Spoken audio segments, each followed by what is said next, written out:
vous passez une très belle journée. Aujourd'hui, je vous retrouve, comme vous l'avez vu dans le titre, pour une vidéo Storytime. Donc, si tu ne me connais pas, je suis Sarah de la chaîne Les Marseillais à London et comme le nom l'indique, je suis une Marseillaise qui vit à Londres, donc je te partage un petit peu mon quotidien, des Storytime, des recettes, des vlogs à Londres, des vlogs voyage. Donc, n'hésite pas à t'abonner à la chaîne pour retrouver d'autres vidéos. Donc cette vidéo va concerner, comme vous l'avez vu dans le titre, une storytime un peu particulière. Je pense que je vais l'appeler le job de l'enfer. Je sais pas, je verrai comment j'appellerai cette vidéo. Mais en tout cas, ça concerne le milieu professionnel. Donc du coup, c'est une expérience que j'ai vécue quand j'étais plus jeune et qui m'a un petit peu marquée. Et que j'ai toujours voulu vous partager depuis que j'ai créé cette chaîne.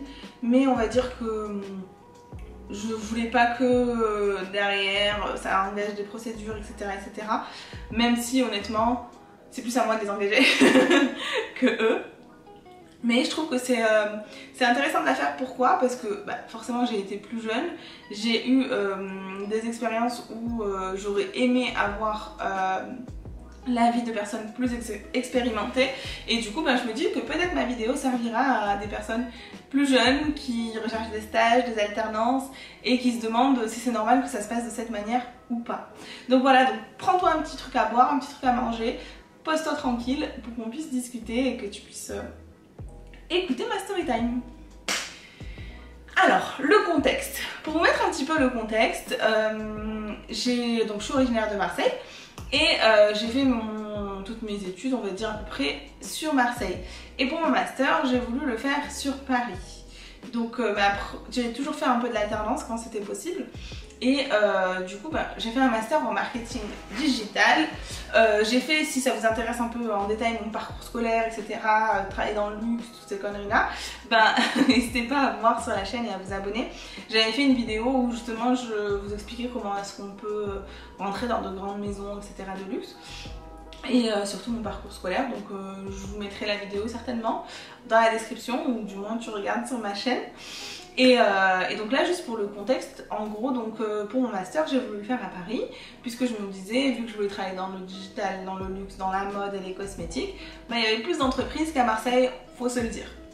Donc c'était un choix un peu stratégique de ma part. Du coup, ce qui a fait que ma première année de master, j'ai pu la faire dans un grand groupe de luxe, dans les cosmétiques. Je travaillais pas vraiment le digital, dans le merchandising, e-commerce on va dire. Et pour ce groupe-là, c'était super intéressant, etc. Pas mal d'avantages, voilà. Et pour ma deuxième année de master, j'ai eu une petite hésitation, c'est-à-dire que j'étais approchée par différentes entreprises. Et du coup, mon choix s'est porté sur cette entreprise-là et je vais vous expliquer pourquoi. Petit disclaimer, même si je sais pas vraiment le rapport, mais si vous me voyez sauter, c'est un petit peu normal, je mets des gouttières, je commence un traitement Invisalign, donc du coup, je suis un peu pas spécialement habituée à parler avec, ça fait même pas 2 semaines que j'ai commencé, donc soyez indulgents si je zozote ou quoi que ce soit, même si normalement ça devrait aller, ça devrait pas avoir un impact fou sur mon élocution. Enfin bref, donc du coup, ce qui se passe, j'ai fait mon M1 du coup en alternance dans une entreprise avec qui ça s'est super bien passé, une maison de luxe, etc. J'avais eu l'occasion avant ce master là de travailler dans des maisons de luxe, donc du coup je me suis dit, bon, Sarah, la case luxe, tu l'as cochée dans tes expériences pro. Maintenant, est-ce que la case digitale, elle est cochée à 200%? Parce que j'avais eu aussi des expériences dans le digital. Et donc du coup, à ce moment-là, quand je finis mon M1, l'entreprise dans laquelle j'étais me propose de rester pour le M2. Une autre entreprise, bon je vais dire le nom vu que j'ai pas bossé pour eux finalement, L'Oréal me propose une alternance chez eux. Et une agence digitale me propose un poste chez eux.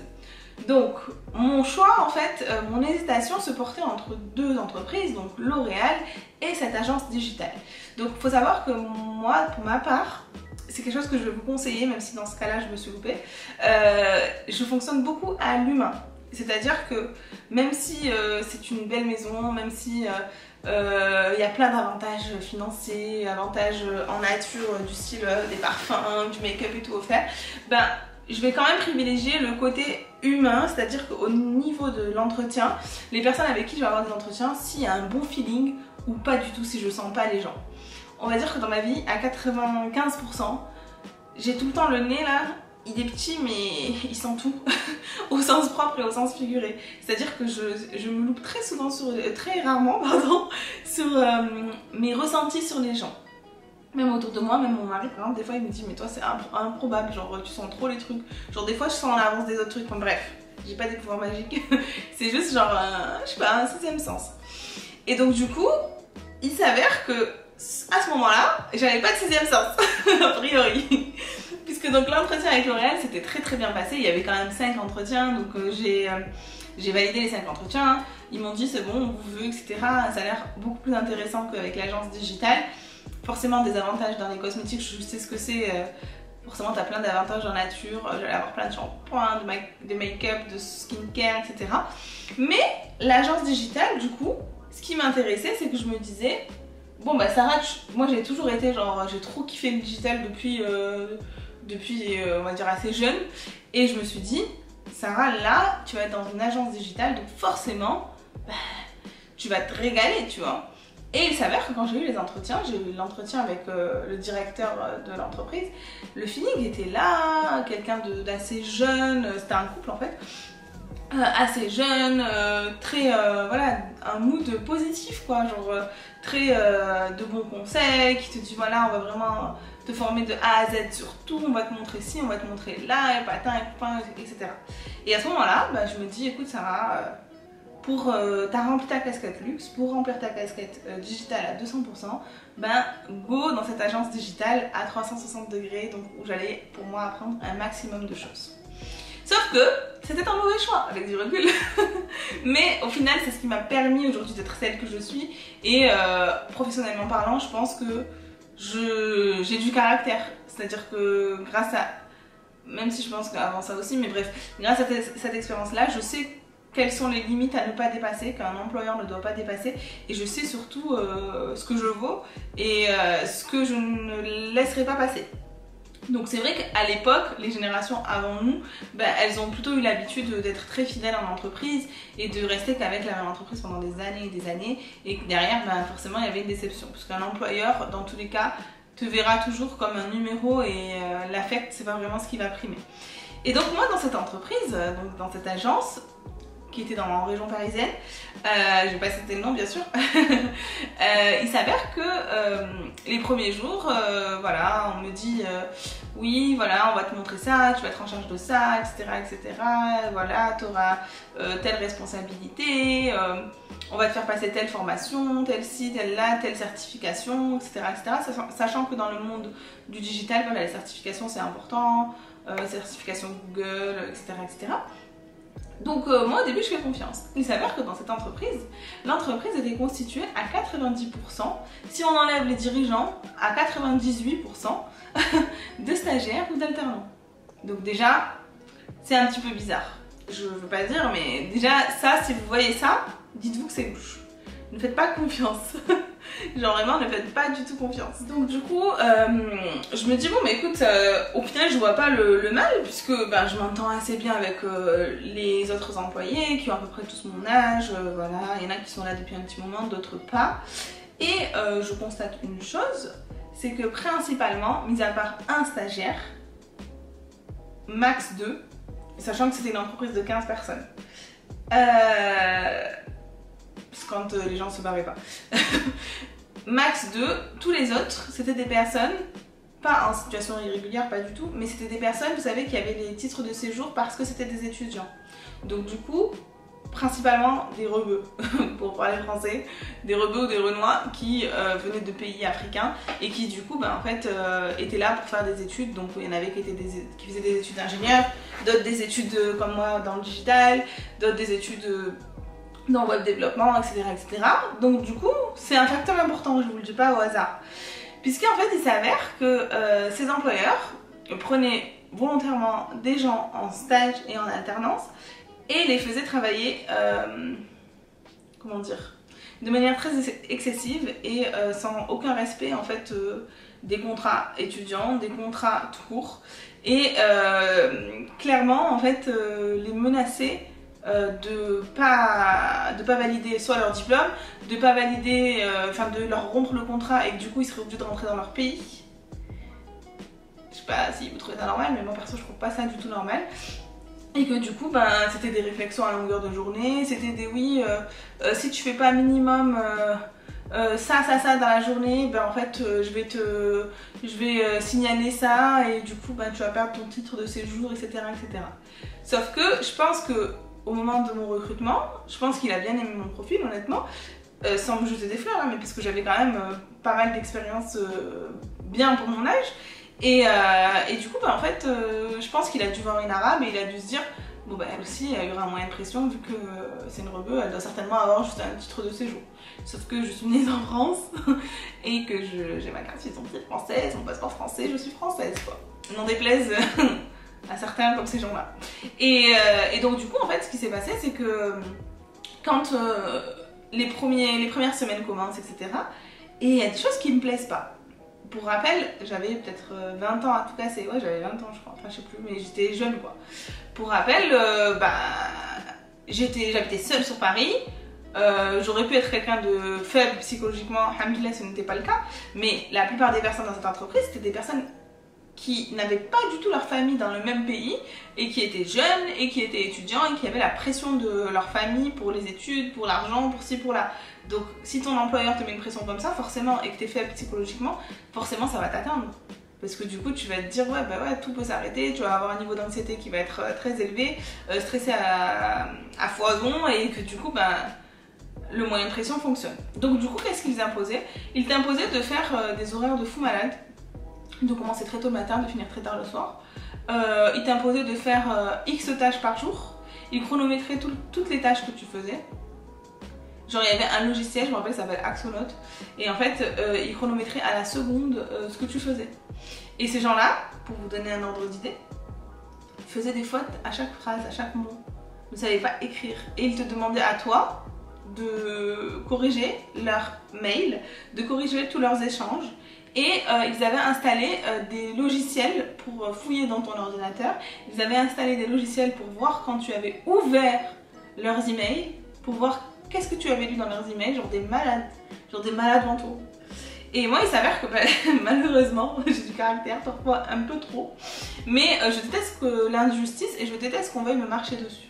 Et en fait, il s'avère que, en gros, donc j'étais en alternance. Donc il me semble que j'avais 2 jours entreprise et 3 jours école ou l'inverse, je sais plus. Alternance, c'est un rythme qui est quand même assez intense déjà, parce que du coup, tu as les heures de cours, les heures de bureau, et tu as derrière tous les travaux de groupe que tu dois faire avec tes collègues d'école. Sauf que eux, cette entreprise-là, ils estimaient que tu étais employé à 100%. C'est-à-dire que si tu avais le malheur, et ça m'est arrivé, de dire à un repas de groupe pendant le taf, de dire oui bah écoute mon prof il était absent, du coup on avait 2 heures de trou dans la journée. Ah mais pourquoi t'es pas venu? Ah mais du coup ces 2 heures on va te les enlever de ton planning, de ton salaire. Et moi je leur disais bah du coup le prof il va faire rattraper le samedi. Ah bah donc tu peux travailler le samedi? Ah bah on va te faire travailler le samedi. Non. Quel moment je te dis ça? Genre à un moment donné. Ah bah du coup on va contacter l'école, c'est pas normal, si t'as 2 heures d'absence à cause du prof absent, bah tu dois venir les faire chez nous. Sauf que frère, moi j'habitais dans Paris centre, ils étaient en région parisienne, fallait prendre le RER, c'est à Perpète-les-Bains. Donc j'allais pas dire rien que les 2 heures c'était le trajet. Donc à un moment donné, non quoi. Surtout que j'avais cours après, c'est illogique de dire ça. Genre moi je suis en train de parler avec mes collègues de taf et toi tu es là, tu te mêles pour dire ça. Et en fait ils sont rentrés dans un jeu où ils ont voulu jouer au plus malin. Sauf que moi je suis une peste. En fait je peux être très gentille mais je peux être la reine des pestes. Et en fait ils s'amusaient à me faire soi-disant pour me mettre des coups de pression, des réunions. En fait ils me demandaient de faire des tâches et je les faisais. Et par exemple pour vous donner un ordre d'idée, ils ne savaient pas faire un audit SEO alors que c'est une agence digitale. Et ils me demandaient à moi de le faire. Je passais genre peut-être 4 heures de mon temps à le faire alors que j'étais payée le SMIC en alternance. Après en alternance c'est souvent pas très cher payé, à part dans les grands groupes. Et du coup, mes 4 heures de taf à passer sur l'audit SEO, c'était l'équivalent je pense de 30 balles qui me payaient à moi. Et le truc, ils le vendaient 2500 balles aux clients. Donc, bon... il le relisait pas, il ne faisait aucune chose supplémentaire sur l'audit, hein. C'était moi qui le faisais à 100%. Donc tu te dis, attends, et c'est quand même un peu du foutage de gueule. Mais bon, ça c'est pas grave, on va dire c'est leur côté business. Mais eux de leur côté, ils te demandaient d'en faire encore plus. Et ils te traquaient sur tout ce que tu faisais. Et par exemple, quand ils te demandaient de corriger ses emails, ben en fait tu devais rester jusque tard la nuit pour corriger ses emails. Sauf que moi un jour je leur ai dit écoutez, moi dans mon contrat et dans mon contrat avec l'école, et heureusement je m'entendais bien avec l'école sur Paris, je leur ai fait part de ça et ils m'ont dit bah non Sarah c'est pas normal. Et du coup je leur ai dit écoutez moi à partir de maintenant mes jours de bureau ça va être 9h-17h comme c'est exigé par mon école. Donc je ne ferai pas plus. Et en fait ça les faisait vriller parce que tous les autres, comme ils avaient un moyen de pression sur eux avec les histoires de carte de séjour, etc. Ben en fait, moi, ils pouvaient pas avoir ce moyen de pression sur moi. Donc du coup, ils se disaient, mais attends, ça va créer un... Genre, il y aura beaucoup de gens qui vont se rebeller, etc. etc. Donc tu te dis, attends, ces gens sont fous. Genre, à quel moment tu peux persécuter comme ça des gens et psychologiquement les pousser à bout, genre, faire tout pour les pousser à bout, quoi. Moi, alhamdoulilah, encore une fois, genre, j'ai toujours eu un petit peu un mental... de nerveuse, oui, mais genre qui se laisse pas faire, qui va rentrer dans les gens si jamais il y a un truc qui me plaît pas.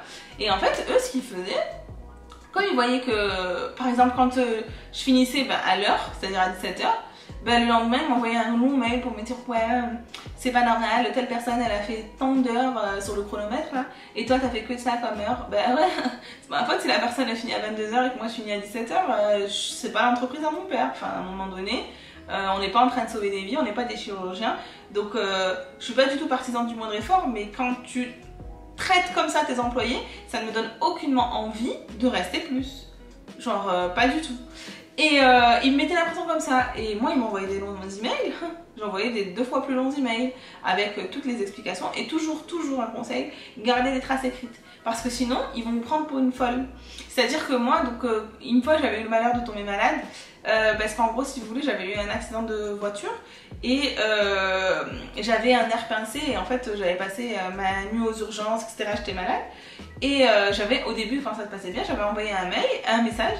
Et j'ai dit au mec, ouais voilà, je vais être malade et tout. Enfin, je vais pas être là parce que je suis malade. Et il me dit, bon bah ça va, tu prends un Doliprane et tu viens. Et moi je comprends pas. Et il m'envoie des emojis. Je me dis, ah ok, d'accord et tout. Donc je lui envoie le certificat, etc. Même si normalement, légalement, t'as pas d'obligation. Et derrière, qu'est-ce qu'il me dit? Non mais je rigolais, bien sûr, bon rétablissement et tout et tout. Et ensuite, 2 semaines après, par email, il me le sortait. Oui, comme tu as été malade de telle heure à telle heure, tel jour, bah du coup ça nécessite que tu rattrapes de telle heure à telle heure, tel autre jour. Mais à aucun moment je vais faire ça en fait. Et c'était de l'harcèlement, clairement c'était de l'harcèlement et de l'intimidation. Et en fait il était intimidé devant tout le monde. Puisque suite à ça, bien sûr, je suis allée voir mon avocat. Et mon avocat, je lui ai montré tous les emails, toutes les preuves. Et il m'a dit clairement c'est de l'intimidation. Et en plus il faisait ça en groupe, avec des gens en copie, etc. etc. Sauf que j'avais du répondant, donc eux, en gros ils me voyaient pas comme une victime quoi. Mais bon, je suis désolée, ton comportement il est tel quel. Donc on peut pas... On appelle un chat quoi. Si tu es un harceleur, bah tu es un harceleur. Si tu veux intimider les gens, bah tu les intimides. Assume jusqu'au bout quoi. Et donc en fait ce qui s'est passé, c'est que un jour ils me convoquent. Ils me convoquent dans leur bureau, etc. pour me faire peur. Et ils me disent oui, si à partir de maintenant, dans les chronomètres, tu fais pas tant, du coup bah nous, ce qu'on va faire, c'est qu'on va pas te valider ton année. Moi c'était ma dernière année de master, Dieu sait comment j'ai galéré pour payer mes années d'études, parce que il y a eu, je crois que j'ai fait 3 ans d'alternance, mais le reste je l'ai payé, mes installations à l'étranger ou dans d'autres villes, je les ai payées, donc j'ai payé tout ça avec la sueur de mon front, je faisais des 3 tafs en même temps. Et tu crois que toi, harceleur, tu vas, à cause de toi, je vais rater mon master, mais tu peux te mettre les doigts dans l'œil. Et pour information, j'avais 14,75 de moyenne à mon master. Je ne vous dirai pas quelle note j'ai eu pour la partie professionnelle avec l'entreprise, mais j'ai quand même eu 14,75. Donc pour vous dire que si j'avais pas eu cette note éclatée au sol, quelle note j'aurais eu? J'aurais été majeure de promo. Mais bon bref, c'était une parenthèse. Et donc du coup, ils me convoquent et tout à leur bureau, ils me disent oui, si à partir de telle date, tu ne fais pas tant d'heures, ah bah du coup, nous tu verras ce qu'on te fera, on va signaler ça à l'école, etc. etc. Et moi je leur dis, et ils me sortent les chiffres, ils me disent oui telle personne elle a fait tant, elle a appelé je sais pas qui, parce qu'en gros eux ils voulaient que tu fasses tout, tu sois au four et au moulin. Et il y avait des équipes commerciales et en fait eux ils estimaient que quand le stagiaire ou l'alternant qui était en équipe commerciale il était pas là, ben c'était toi en plus de tes tâches qui devait faire sa partie commerciale et donc appeler des gens. Mais what the fuck, comme dirait l'autre, genre à quel moment? Mais non, enfin c'est pas dans ma liste de missions et c'est pas mon taf, donc non. Et en gros ils étaient les deux, là c'était un couple, à essayer de te, tu vois, de te rabaisser, de t'intimider, de te dire ah non mais c'est pas bien ce que t'as fait, mais c'est pas comme ça qu'on fait, mais nanani, nanana. Et derrière moi je voyais les retours des clients. Bah, quand j'envoyais mes audits par exemple ou autre, c'était eux qui les envoyaient, je corrigeais leur email d'ailleurs. Les clients ils étaient plus que satisfaits, c'était moi qui avais fait le truc de A à Z par exemple. Enfin bref, et ils continuaient leur truc et tout. Et pour vous dire, moi tellement, je pense pas du tout que j'étais en dépression parce que ma vie autre du travail, genre je la kiffais, je kiffais ma life et tout. Mais pour vous dire tellement je détestais aller dans le staff, ben j'y allais genre ni maquillée, ni coiffée, j'allais en survêt, j'allais en mode Kyra. Après la vérité Paris, le RER c'est la pire chose qui existe je crois. Parce que déjà les gens sont aigris et désagréables, mais avec le RER et tout, ah t'es au bout de ta vie. Et donc du coup j'y allais en mode ghetto quoi, genre en mode ghetto. Et j'y allais, je traînais des pieds, genre je montrais que je voulais pas être là, vers la fin. Et donc du coup eux ce qu'ils ont fait c'est que ils me faisaient reproche sur reproche, mais moi derrière, et tout ça par email, et en live aussi bien sûr. Et du coup moi je répondais aux emails en reprenant point par point les choses qu'ils m'ont reproché. Et ces gens-là avaient le culot derrière de te dire oui, tu peux me corriger mon email, oui tu peux. Et moi gamine quand ils m'écrivaient et que je voyais qu'ils faisaient des fautes, quand ils m'écrivaient pour me faire des reproches et je voyais qu'ils faisaient des fautes, mais je corrigeais les fautes.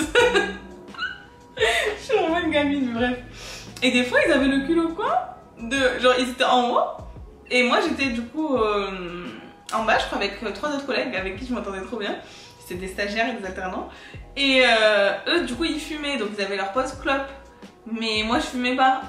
En fait t'avais le droit à un nombre limité de pause clope et de pause café, et je fumais pas et je buvais pas de café. Et en plus à l'entretien il m'a dit ah mais c'est génial, tu fumes pas, tu bois pas de café, ça va faire du temps en plus hein.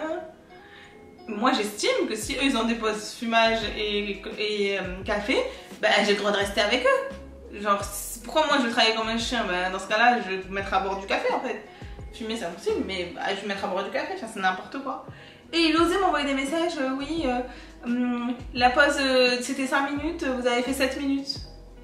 Mais frère, à quel moment? Et il disait ça aux gens qui restaient jusqu'à 22 h aussi, donc pour vous dire les malades mentaux que c'était. Donc moi ce qui s'est passé et qui m'a forcément beaucoup énervée, au-delà de toute l'intimidation et l'harcèlement quotidien avec eux, quand j'étais en vacances scolaires, du coup forcément en alternance tu dois rester en entreprise, et c'était une horreur pour moi, genre c'était horrible, genre je détestais y aller. Et ce qui s'est passé c'est que si vous voulez, quelques mois après, j'ai eu un accident de moto, enfin presque à la fin de mon stage, genre j'ai eu mon accident de moto fin juin et mon stage s'est arrêté en septembre. Enfin mon stage, mon alternance. Sachant que j'avais commencé le septembre d'avant. Hein.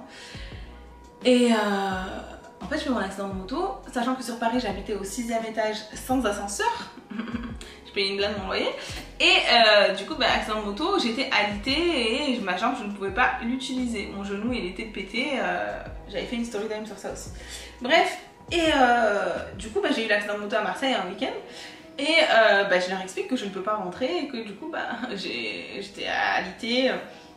Au-delà du genou j'avais aussi la truc là au cou, le dos pété, enfin plein de problèmes. Donc j'inventais pas mon état de maladie quoi. Et en fait ce qu'ils m'ont fait quand j'étais en arrêt maladie, au bout de même pas une semaine, hein, sachant que je comptais rentrer après, ils m'ont envoyé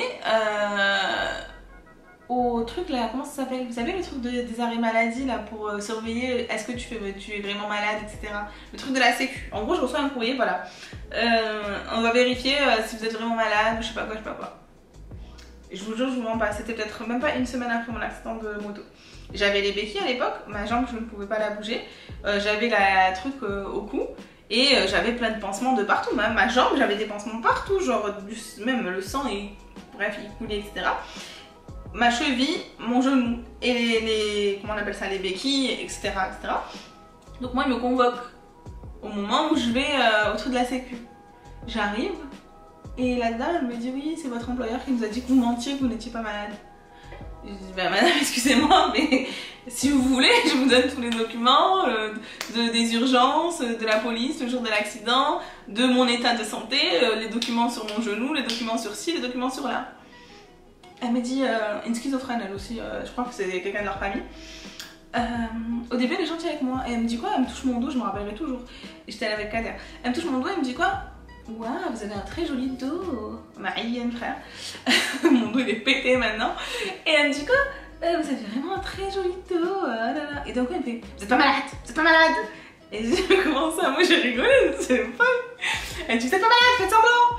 J'ai dit bah non et tout, je lui donne les. J'étais partie avec tous mes documents, genre je pouvais pas. J'étais à un niveau de maladie, le plus haut niveau de maladie de ma vie je crois. Et je lui montre les documents et après elle trouve une faille selon elle. Elle me dit bah là vous avez une ordonnance pour trouver une IRM. Bah comment ça se fait, c'est quand la date de votre IRM? Je dis bah écoutez madame, j'aimerais bien en avoir une rapidement. Mais en gros j'avais eu l'ordonnance, je crois que je l'avais eu un vendredi. Et le lundi j'avais eu le truc de la sécu.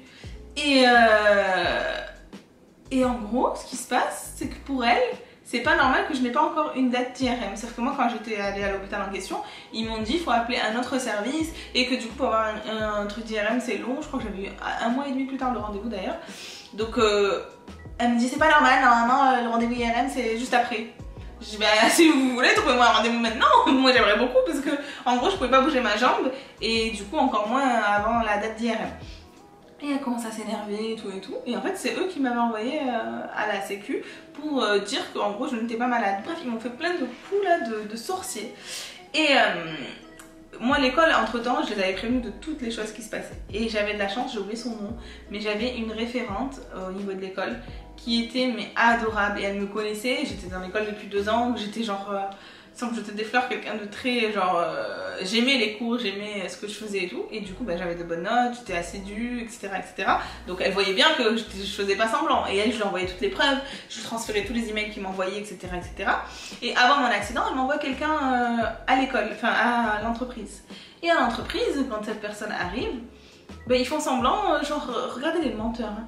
Genre elle passe la journée avec nous. Elle voit ce que je fais, etc., etc. Ils font les gens adorables, trop gentils, etc., etc. Et après, à 17h moins 10, ils me disent quoi? Allez, ça va, il serait temps de ranger tes affaires, il faut que tu partes bientôt. Genre en mode, pour eux, c'est eux qui me poussent à partir à 17h. Genre ils sont pas du tout le genre de personnes qui te insistent pour que tu restes jusqu'à 22h. Genre c'est quel genre d'hypocrisie?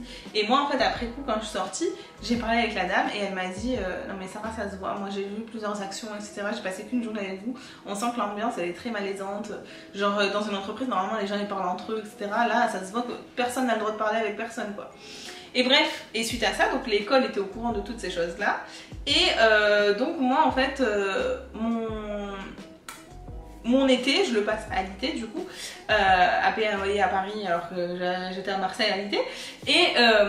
Et du coup, bah, en fait, eux, bah, on a que je ne sois pas là. L'école me dit d'arrêter avec eux. Mais derrière, pour mon mémoire, il me restait que 2 mois avec l'entreprise. Il fallait que l'entreprise signe un document pour dire ok. Sauf que l'entreprise ne voulait pas signer ce document, bien entendu. Suite à ça, l'école me dit bah écoute, on est un peu bloqué et tout parce qu'on a besoin de ce document quoi. Et ils veulent pas le signer. Ils ont fait moult relances. Ils ne voulaient pas signer le document. Bon, je vois que j'ai beaucoup parlé. Et donc du coup, ce qui se passe, c'est que en fait, moi je rentre à Paris pour septembre et j'ai mon mémoire à présenter à l'école. Donc mon mémoire il concerne du coup un sujet, mais il y a aussi une partie qui concerne mon expérience en entreprise. Donc eux avaient dit à l'école oui on va venir, il fallait que le dirigeant vienne. Je fais ma présentation de mémoire etc, j'avais eu une excellente note, je crois que j'avais eu 18 ou je ne sais combien pour le mémoire que mes profs m'avaient noté sur mon mémoire. Je fais ma présentation orale etc, etc. Et en fait, on attend pour la dernière partie que l'entreprise arrive. Sauf qu'ils ne sont jamais arrivés. Et ce qui se passe, c'est que, administrativement parlant, bah en fait, l'école n'était pas censée valider mon alternance si eux n'avaient pas signé. Donc du coup, suite à ça, on a trouvé un arrangement avec l'école qui a fait que j'ai pu valider mon master. Eux, du coup, de leur côté, en gros, eux, l'école me disait et pour valider ce master, il faut avoir une expérience professionnelle. Mais comme moi, à cet âge-là, j'avais déjà eu 6 ans d'expérience professionnelle parce que j'ai commencé à travailler très tôt. Bah, du coup, mon expérience professionnelle a été validée. J'ai dû faire un truc en plus, mais bon, c'est pas grave. Et derrière, en fait, eux ont voulu clairement saboter mon master. Ils m'ont mis quoi comme note? Ils m'ont mis 2 comme note d'expérience professionnelle. Voilà, l'entreprise m'a mis 2. Et malgré ce 2, j'ai eu de moyenne générale pour mon master en marketing digital 14,75. Donc en fait, ils m'ont saboté. Ils m'ont clairement saboté. Mais bon, c'est pas grave. Donc moi, suite à ça, j'avais la haine, honnêtement. Et donc j'étais allée voir mon avocat, comme je vous disais, etc. Je lui avais tout partagé. Et mon avocat m'a dit, Sarah, tu peux les attaquer, je crois, au niveau pénal et je sais plus trop quoi. Je connais pas trop les termes juridiques. Et il m'a dit le seul truc, donc moi à ce moment-là j'habitais sur Marseille, le seul truc c'est que tu dois aller sur le commissariat des lieux, de là où, en gros à Paris quoi. Sauf que moi j'habitais à Marseille et à chaque fois je me disais je veux pas aller à Paris juste pour ça. Et en fait j'ai laissé traîner et j'ai jamais vraiment pu porter plainte, même si au final derrière ça aurait pu leur mettre une claque quoi. Moi je voulais absolument le faire, pas pour l'argent parce que je pense pas que j'aurais eu quoi que ce soit, ou du moins j'aurais pu peut-être, hein, mais bon bref. C'était surtout pour pas que d'autres étudiants se retrouvent dans ce truc là. Parce que je me dis, j'ai eu la chance d'avoir été forte psychologiquement, d'avoir du caractère, d'avoir grandi dans une famille où tu vois on se laisse pas faire.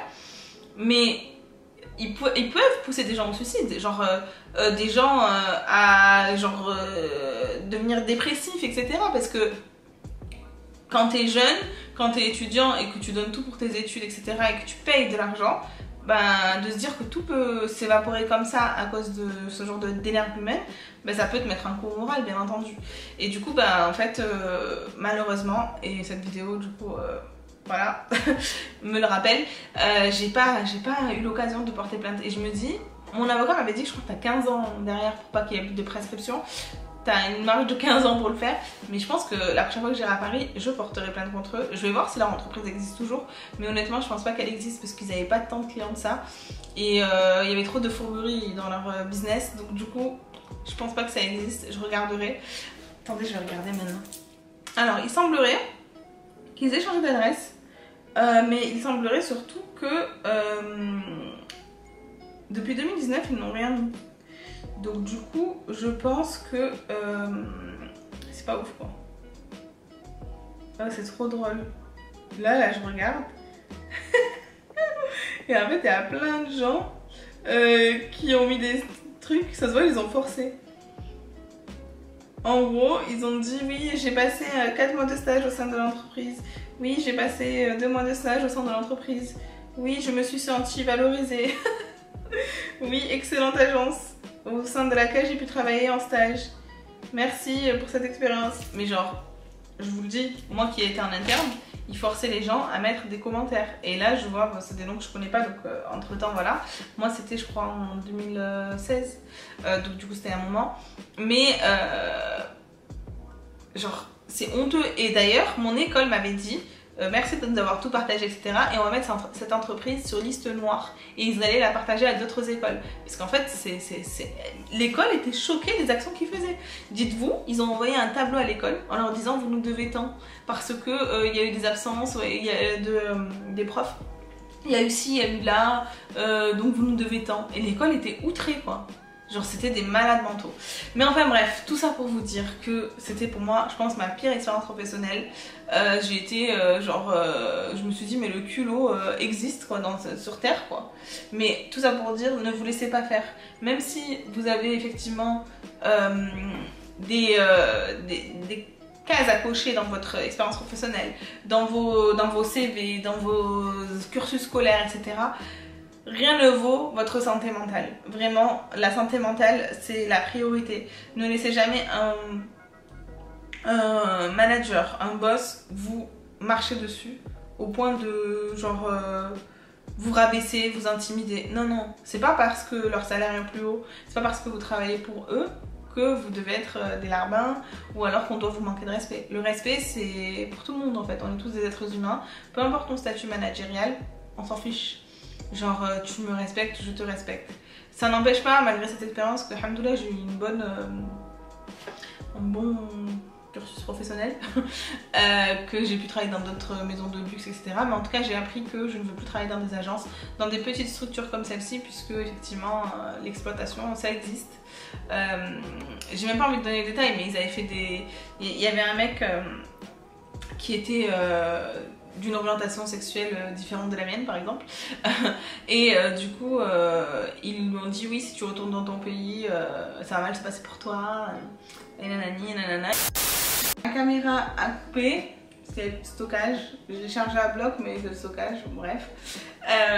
Du coup, ouais, je vous disais, voilà, tout ça pour dire, ne vous laissez pas faire. Peu importe les niveaux des personnes au-dessus en termes de hiérarchiquement parlant, c'est pas important en fait. Votre santé mentale, c'est ce qui prime. Pour moi, la santé mentale, c'est vraiment une chose importante dans nos vies, à toutes et tous. Donc voilà, ne laissez personne écraser votre mental, puisque on est tous des êtres humains, hein, personne n'est mieux que soi. Genre, on est tous au même niveau pour moi.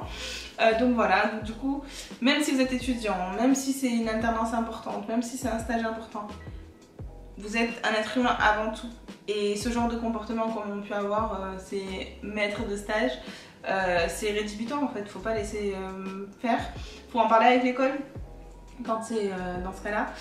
Faut en parler avec les RH si jamais il y a une partie RH dans votre entreprise et si jamais du coup vous n'êtes pas étudiant. Mais du coup, ouais, faut pas laisser faire ces choses-là. L'intimidation au travail, c'est quelque chose qui existe. Le harcèlement au travail, c'est quelque chose qui existe. Pas forcément le harcèlement sexuel comme on entend beaucoup parler de ça. On pense pas qu'il y a d'autres types d'harcèlement. Mais oui, le harcèlement existe professionnellement parlant. Donc voilà, faut pas se laisser faire. Il faut qu'il y ait de la bienveillance en fait dans le taf. Si vous en apportez, il faut qu'on vous en donne en retour quoi, donc c'est important. Mais voilà, donc du coup c'est un petit peu, peut-être ça va vous paraître un peu brouillon, j'espère que j'ai bien expliqué. Mais voilà, moi c'est une expérience qui m'avait marquée et pour laquelle je ne conseillerais pas du tout d'aller bosser dans ce genre d'agence, ou en tout cas certainement il y a de bonnes agences, hein, mais dans ce genre de comportement, voilà, à bannir. Voilà, j'espère que la vidéo vous a plu en tout cas. Moi ça m'a fait du bien de raconter, hein. C'est cool en fait, c'est comme une séance de psy. Mais bon, à l'époque je pense que ça m'aurait fait encore plus de bien. Des fois je me dis j'aurais dû faire une chaîne YouTube il y a beaucoup plus longtemps quoi. Parce que quand j'étais jeune il m'arrivait vraiment que des dingueries. Là j'ai une vie on va dire un peu paisible et tout donc ça va, alhamdoulilah. Mais quand j'étais plus jeune il m'arrivait des dingueries à chaque fois. Et je pense que comme j'étais plus nerveuse, bah, j'aurais raconté avec plus de poigne. Peut-être ça vous aurait marqué. Donc au final c'est peut-être pas plus mal que ce soit maintenant. Enfin bref, bon, j'espère que ça vous a plu. J'ai plein d'autres story time, certaines qui sont pour l'instant censurées, à vous raconter. Si vous avez aimé ce genre de vidéo, bah, n'hésitez pas à me mettre un petit like. Si vous êtes resté jusqu'au bout, pour savoir que vous êtes resté jusqu'au bout, je vais vous demander de me mettre un emoji de la petite meuf là qui travaille sur un ordinateur. C'était moi, je charbonnais avec eux. Mais du coup j'ai beaucoup appris par moi-même grâce à cette expérience, donc voilà. Mais du coup mettez-moi cet emoji si vous êtes resté jusqu'au bout. Et pour le cursus professionnel et scolaire, bah, n'hésitez pas à vous abonner à la chaîne et à retrouver la vidéo que je vous mettrai juste après celle-ci. Merci, bisous, bye. Bye.